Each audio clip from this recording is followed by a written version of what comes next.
Thank you for joining us for our third quarter outlook video titled The Standing 8 Count. Headline inflation has been more than cut in half since last June, where it peaked out at more than 9%. Like a boxer who has his opponent on the ropes, the Fed's barrage of rate hikes has inflation teetering. In addition to inflation coming down rapidly, the economy is showing some mixed signals following the aggressive Fed rate hikes. We will take a look at whether we can expect a hard landing with a recession or a soft landing with no recession. Now it's time to take a closer look at inflation. Unfortunately, the inflation that remains is sticky inflation. Goods inflation has come down dramatically, and what is left is services inflation. Shelter costs make up more than a third of the services component of inflation. When rents go up, they have a tendency to go down very slowly. This is in part why the move from 4% inflation, where it is now, to 2% inflation, where the Fed wants it to be, will be harder than the rapid move from 9 to 4% we've experienced. The good news is that shelter costs have a tendency to follow home prices with about a year lag. Home prices have softened or declined in much of the country, and this should help moderate the shelter component of inflation. We believe we will have a soft landing in the economy. The strength of the labor market gives us confidence that any recession will be short and shallow. Presently, there are about 1.7 jobs for each unemployed person, and unemployment is hovering at a 50-year low, around 3.7%. Most people that would be laid off during a recession should be able to find jobs. This tightness in the labor market should keep us from going into a deep, dark 2008-style recession.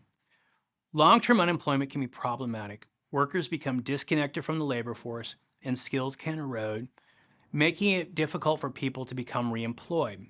One of the high-frequency data points that we watch is weekly jobless claims, or new people becoming unemployed. A weakening labor market would show up here first. Claims have increased recently but remain remarkably low. We would be concerned if the claims were consistently above 300,000 per week, where they've been averaging about 230,000 this year.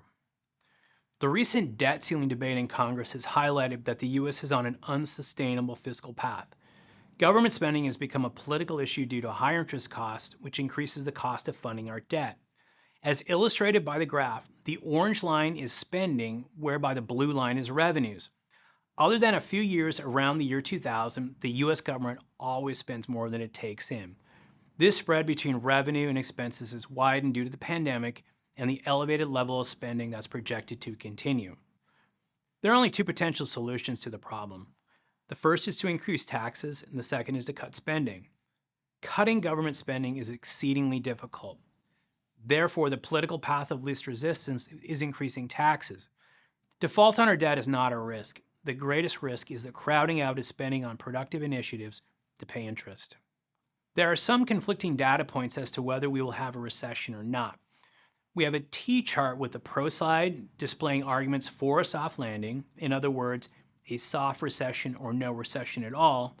On the con side, we have arguments for a hard landing, which would represent a more severe recession. A very strong labor market is the most prominent feature on the pro list. In addition, corporate earnings, wages, and consumer balance sheets also argue this point. In terms of the hard landing camp, inflation is still too high. As a result, higher interest rates and credit costs are the main reason the bears believe we'll have a deep recession. At this time, we are in a soft landing camp. That said, we do continue to expect a slowing economy, and over the last year, we have positioned client portfolios to navigate this weaker economy. The S&P 500 is up over 15% so far this year, but only 7 companies, which have been referred to as the Magnificent Seven, account for the majority of the return. These companies that most can recognize, including but not limited to Apple, Amazon, Netflix, Microsoft, NVIDIA, and Tesla, very much a list of usual suspects. As of June 20th, these 7 companies contributed 12% of the 15% of the market return, while the other 493 companies in the S&P 500 only contributed 3%. So while the market looks to be strong, underneath the surface, you see more weakness as companies have pressures on their revenues and profits. Which leads me to our next point, is we believe that this bull market could be unsustainable if we don't see broader participation in the rally. Typically in a bull market, we see about 70% of the stocks participate, That's not the case this year. Right now, only 36% are considered in a bull market territory. So we feel we need to see more support before we consider it a sustainable bull market. Now, we're starting to see some signs of support as the ratio of new 52-week highs for stocks minus 52-week lows is started trending higher, but it's still very much of a narrow market.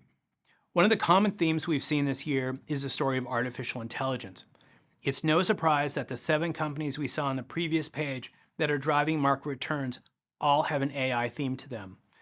These 7 companies already had a strong jump earlier in the year, but then the AI story provided another strong tailwind as some of these companies have revised their financial estimates even higher, and some significantly higher. AI has already been to translate into reality as some business productivity has increased 15 to 20% by using these AI tools, particularly for traditional service markets including data analysis, legal tasks, and video generation. Many investors believe that this technology has the potential to transform almost all aspects of the enterprise and consumer experience. Aside from the AI winners we've seen so far this year, as discussed earlier, there's been some pain under the surface, and this is largely a result of pressure on profits. However, corporate results were actually better last quarter than anticipated. For the full year 2023, corporate profits are expected to be flat when compared to 2022, despite the highest inflation in 40 years that has driven up input costs as well as labor costs. Overall, we've seen margins soften, but they're not plunging. As inflation continues to moderate, we would expect this to be a positive for margins and profits as we move into next year. So what does this mean for client portfolios? Within equity portfolios, we have reduced exposure to cyclical and economically sensitive sectors, such as banks. We've also trimmed down our holdings in commodity and manufacturing companies. In exchange, we've added to sectors such as healthcare, consumer staples, and utilities. Companies in these sectors have a tendency to be less cyclical and more resilient in a downturn. As noted in the title, we are positioned for a slowdown by changing the nature of the equity portfolios, but not a recession, as we have not changed the overall asset allocation mix of portfolios. Managing risk and keeping clients invested is one of the most important things we do. We focus on the long term, which can greatly reduce the market noise. Time is your friend and one of the biggest factors in your investment success. Going all the way back to 1926, we can see that in any given year, if you invested, you would have made money 73% of the time. If you extend that time horizon to 5 years, the chances of making money is 88%. For 10 years, it's 94%, and for 15 years, it's 100% of the time. Not only do you see a greater chance of investment returns, but the volatility of long-term returns are significantly lower. So even as we talk about the current market conditions, it's important to remember that staying patient and invested is your best chance of success. In summary, our takeaways for the third quarter. Inflation has fallen substantially, but now is the hard part. The move from 4% inflation to 2% will be more challenging. The labor market holds the answer. The resilience of the labor market gives us confidence that we're not going to have a severe economic recession. The economy, earnings, and the equity market have been surprisingly strong. Artificial intelligence is everywhere. Artificial intelligence has the potential to provide a massive productivity gain for our economy. The extremely narrow market that we've been experiencing is due for a change. 80% of the market's gains have come from 7 stocks. We do not view this as sustainable. And lastly, what recession? We are in the soft landing camp for the economy. Thank you so much for joining us. We appreciate your trust in Ferguson Wellman and look forward to catching up with you in the fall.